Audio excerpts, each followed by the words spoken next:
The centerpiece was a standing rib roast, and I had been up since 5 in the morning. Not because anyone asked me to.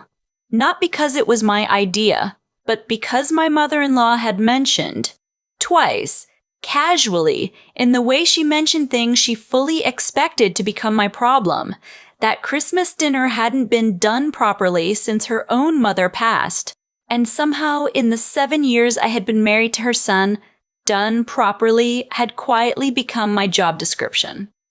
I pulled the roast from the refrigerator at 5:15 to let it come to room temperature. I made the herb crust from scratch. Fresh rosemary, thyme, garlic, Dijon, and coarse salt pressed into the fat cap. I had the Yorkshire pudding batter resting in the fridge. The roasted root vegetables were prepped and waiting. The red wine reduction was already done from the night before because I knew, from experience, that the day itself would leave no margin for anything. There were going to be 11 people at that table. I had set it the evening before, using the good china, the kind that lived in a cabinet and never got touched except when his family came. The kind I was not allowed to put in the dishwasher, was not allowed to stack wrong, was not allowed to treat like the dishes I had bought with my own money for the apartment I had lived in before I became someone's wife. My husband. I'll call him my husband because that is what he was, right up until he decided he was done, had been distant for most of November. I had noticed. I am not the kind of person who doesn't notice things. I have a master's degree in accounting. I had made senior auditor at my firm before I turned 30. I noticed discrepancies. I track patterns. I had been watching the pattern in my marriage for about 4 months, and I had not liked what the numbers were telling me. But it was Christmas. 11 people coming. A rib roast that needed to hit exactly 120 degrees internal before resting, so I focused on what was in front of me. His mother arrived first, which she always did, because arriving first meant she could assess the state of the house before I had time to finish anything. She came in through the front door my husband held open for her, looked around the living room and said, "It smells good in here," which was the closest she got to a compliment. She said it the way a restaurant critic says, "The bread was fine." His sister came next with her husband and their 2 kids. The kids ran straight for the tree. His sister handed me a bottle of wine and said, "Can I help with anything?" in a tone that meant she hoped the answer was no. I said I had it handled. She looked relieved and went to find my mother-in-law. His uncle and aunt drove up from Delaware. His cousin came alone. His childhood friend, the one I had always found slightly off in a way I could never explain, came with a woman he had apparently been seeing, who I had never met and was not warned about, which meant I had to reset the table for 12 while the roast was in the oven. I reset the table for 12. I did not say anything about it. My husband was in the living room with everyone else. He was laughing at something his uncle said. He had poured himself a bourbon and hadn't thought to ask if I wanted anything. I wasn't keeping score. I had stopped keeping score years ago because the number had gotten too depressing. The roast came out at 12:30, 119 degrees, and I tented it with foil and let it rest. I pulled the Yorkshire pudding batter and portioned it into the hot pan. I finished the green beans. I reheated the reduction. I carried everything out in 2 trips because there was no one in the kitchen to help me carry. At the table, my mother-in-law looked at the roast and said, "Your grandmother always did a crown roast, didn't she?" To my husband, not to me. To him, as if I weren't the one who had been standing in that kitchen since 5 in the morning. He said, "She did, yeah, and that was that." We sat down. Someone said grace. Someone poured wine.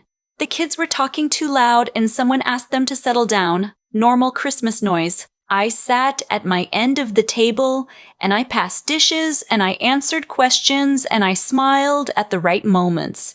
It was during the main course that it happened. My husband set down his fork. He had a particular way of setting things down when he had decided something. Deliberate, like he was placing a period at the end of a sentence he'd already written in his head. I had seen that gesture before. On the night he told me he wanted to move to a bigger house. On the night he told me he didn't think we should have children yet. Each time, the fork going down first, then the words. He said, "I think this is actually a good time to say something."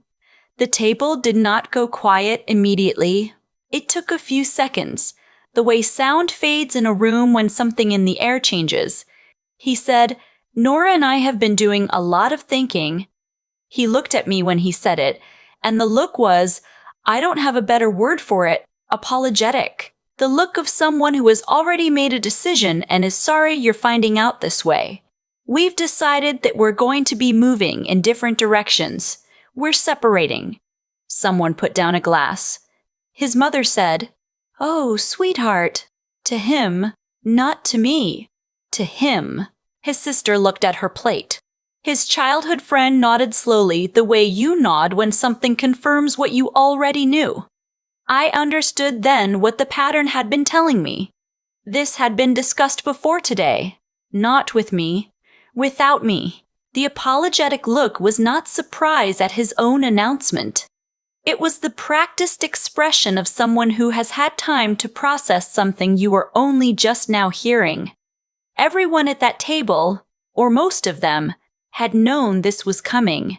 I had made a standing rib roast for 12 people who knew my marriage was ending before I did. I looked down at my plate. The meat was perfectly cooked. The reduction was good. The Yorkshire pudding had risen exactly right. I picked up my napkin, folded it, and placed it beside my plate. I said, "Excuse me," and I pushed back my chair and I stood up.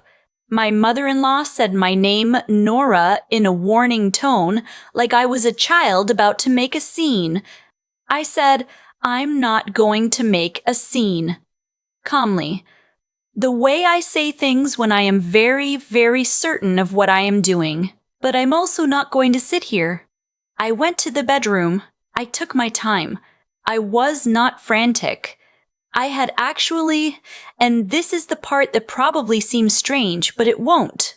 By the time I'm done, I had actually thought about this moment before. Not this exact moment. Not Christmas dinner with 12 people and a rib roast, but I had thought about what I would do if it came to this, because 4 months of watching a pattern means 4 months of preparing for where the pattern leads. I had a bag already packed. Not because I was planning to leave on Christmas Day specifically, but because I had packed it 6 weeks earlier and put it in the back of my car, the way you keep jumper cables in your trunk. You hope you won't need them. You put them there anyway. I took my phone charger off the nightstand. I took my laptop from the desk. I took the folder from the back of the closet, the one with my social security card, my passport, my birth certificate, my car title, and a copy of our joint account statements that I had printed in October. I had also, in October, opened a personal checking account at a different bank, not to hide money. Everything I had done was legal and above board, and my own attorney would later confirm that. But because I knew professionally that the first casualty of a contested divorce is often access to shared accounts, and I was not going to be left without the ability to pay my own rent while legal processes moved at their own pace, I came back to the doorway of the dining room. 12 people. Some of them were not looking at me. Some of them were. I said, "The roast needs about 10 minutes before you cut into it again. The reduction is in the small saucepan on the back burner, low heat." I looked at my mother-in-law. "You're welcome to the leftovers." Then I looked at my husband. He had the expression of a man who had expected tears, or shouting, or begging, and had received none of those things and didn't know what to do with the gap. I said, "Your attorney can contact mine." And I left. I drove to my friend Patrice's apartment. She is my oldest friend. We met freshman year of college, lived together for 3 years after graduation, stood next to each other at each other's weddings. When I called her from the car, she picked up on the second ring and said, "Tell me where you are." I told her. She said, "Come here." I sat on her couch and she made tea, and I told her everything, and she did not once say, "I knew it." Even though I suspect she had known something was wrong for longer than I had let myself admit. That's the thing about real friendship. It doesn't perform. What I did not do was call my husband back. He called twice that night. I did not answer. What I also did not do was read the texts that started arriving around 9 p.m. Not from him. From his mother. From his sister. From the cousin. I turned my phone over and went to sleep in Patrice's guest room, and it was the best sleep I had gotten in 4 months.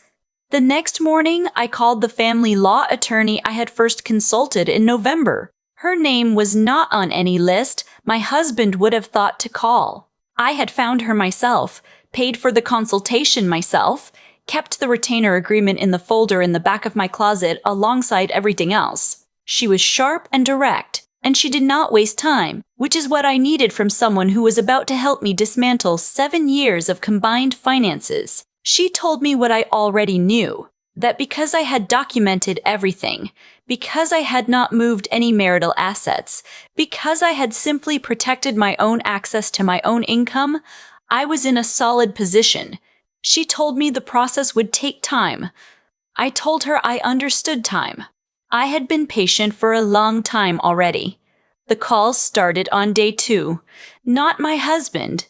Surprisingly, or maybe not surprisingly, once I thought about it, his mother called first. She left a voicemail. Her voice had the particular quality of someone who is accustomed to people accommodating them and is confused about why that is not currently happening. She said she hoped I wasn't going to make this difficult. She said family was family. She said I needed to come back and talk this through like an adult. I saved the voicemail. My attorney had told me to save everything. I had already been saving everything. Texts, voicemails, emails since November, because I am an auditor by training and I do not throw away documentation. His sister called that afternoon. Her tone was different, softer, more careful. She said she was sorry about how it had happened. She said she wished she had said something to me beforehand. She said she hadn't known how to. I appreciated the honesty more than she probably realized, but I still didn't call back. Not because I was punishing anyone, because I didn't have anything to say yet. And I had learned a long time ago not to speak before I knew what I wanted the words to accomplish. My husband called every day for the first week, sometimes twice. On day 4, he texted, "I didn't want it to happen like that. I should have talked to you privately first." On day 5, "Can we please just meet for coffee?" On day 6, "Nora, I need to talk to you about the house." On day 7, "My mom has some things of yours she wants to return. Can we arrange that?" I read each message. I saved each message. I did not respond. I had moved out of Patrice's apartment by then. I found a short-term furnished rental in the same neighborhood, paid first and last month's deposit, set up my coffee maker and my work laptop, and got on with my life. I was still going to the office. I was still filing audits. I was still getting up every morning and doing the things that needed to be done, because the thing I had learned from 7 years of holding everything together is that I was actually very good at it, and now I was doing it for myself. On day 9, my mother-in-law called again. This time, she didn't leave a voicemail. She called 4 times in 2 hours. My attorney sent the formal separation notice to my husband's attorney on day 11. It outlined the asset division I was proposing. It was thorough, it was fair. It was also, I was later told, more organized than most filings she had processed in her entire career. That made me feel something that wasn't quite pride, but was adjacent to it. On day 14, my husband texted again. "This one was different. I didn't know you had been planning this. I didn't know about the account or the documents. I thought you didn't see it coming." I stared at that message for a long time. I typed back. "I've been an auditor for 8 years. I always see it coming." I sent it. Then I went back to what I had been doing. He called 5 minutes later. I didn't answer, but I didn't feel the need to either. I had said what I wanted to say. 1 sentence. The right sentence. That's enough. What followed was not dramatic. It was slow and procedural and full of paperwork, which suited me fine because I am good at slow and procedural and full of paperwork. The house was to be sold. We had bought it together, both names on the mortgage, and I was entitled to half the equity, which was substantial after 6 years of appreciation in that market. My retirement accounts were my own. The joint savings would be split according to what we had each deposited, which I could document going back 4 years because I had kept the records. His mother called one more time in January. She wanted to know if I would consider coming back for the sake of the family. I let it go to voicemail. I did not save this one. By then I had everything I needed. Patrice came over for dinner on a Tuesday in February and brought wine and sat at my small kitchen table and looked around the apartment and said, "You seem lighter." I thought about that. "I am," I said. She asked if I was okay, really okay, not just managing okay, but actually okay. I told her the truth, that some mornings I woke up and felt the weight of it. The whole 7 years of slow erosion, the way I had gradually stopped being a person with opinions and become a person with a function, that some mornings I was angry. A clean, useful anger, not the kind that corrodes, but the kind that clarifies. That some mornings I got up and made my coffee and sat at my own table in my own apartment with no one to answer to and felt something I hadn't felt in a long time, which was like myself. She reached across the table and squeezed my hand. I had found a new apartment by then. Not a short-term rental, but a real one. 12-month lease. 2nd floor, south-facing windows that got good light in the afternoons. I had brought my own dishes. The good ones I had bought for myself. Before I became someone's wife, I unpacked them without anyone telling me how to stack them. There's a particular kind of morning that happens in early spring in the mid-Atlantic. The light comes in at a low angle and it catches the dust in the air and everything looks like it's been outlined. I was standing at my kitchen counter with my coffee on one of those mornings, looking out at the street below, watching a dog pull its owner towards something interesting in the grass. My phone buzzed. Not a call, a text. From my husband's number, which I had not yet deleted because my attorney had told me to keep all communication channels open until the settlement was finalized. It said, "I hope you're doing okay." I read it. I set the phone down. I picked up my coffee. I thought about what I wanted to say, which is a habit I have, the pausing before speaking. And then I thought, some things don't need an answer. The equation had already balanced. The audit was complete. The numbers had told the truth, the way numbers always do when you're willing to look at them clearly. I watched the dog find whatever it had been looking for. I drank my coffee. Outside, the light was exactly right. I keep thinking about the folder in the back of the closet, not the dramatic moment at the table, not the roast, not the 12 people, not the fork going down. I keep thinking about a quiet Tuesday in October when I sat alone at my desk, printed out 4 years of joint account statements, and put them in a manila folder with my passport and my birth certificate. No one saw me do it. No one knew. It wasn't a declaration. It was just a woman who had been paying attention, doing the next logical thing. That's what I've come to understand, looking back. The outcomes in my life, the good ones and the painful ones, have almost always traced back to something I did or didn't do quietly, before anyone was watching. Not in dramatic moments, in the ordinary ones. When my husband set down his fork that Christmas, he expected chaos. I think most people in that room expected chaos, or tears, or some version of a woman coming apart at a table she had spent the morning setting. What they got instead was a woman who already knew where her passport was. And that difference, between someone who is caught completely off guard and someone who has been honest with herself about what she was seeing, that difference came from something I had built over years without calling it anything in particular. A willingness to look at things clearly even when clarity is uncomfortable. Even when you'd rather not know. I was an auditor. I tracked patterns for a living. But it wasn't the professional training that saved me in that house. It was the personal integrity to apply that same honesty to my own life, to not look away from the numbers when they stopped adding up. There's a version of me that saw the same signs in the fall and decided it was easier not to see them. That version would have been blindsided at Christmas dinner, would have had no folder, no separate account, no attorney on retainer, no plan. Would have walked out with nothing but her coat and her grief. Instead, I walked out with my documents, my dignity, and a very good roast that I chose not to take with me. Patrice asked me once, sometime in February, how I had held it together so well. She meant at the table, in the moment. I told her the truth. I didn't hold it together at the table. I had held it together in October, in November, in all the small decisions I made when no one was watching. By the time Christmas came, there was nothing left to hold. The work was already done. That's the thing about resilience that I don't think gets said often enough. It doesn't look like standing strong in a storm.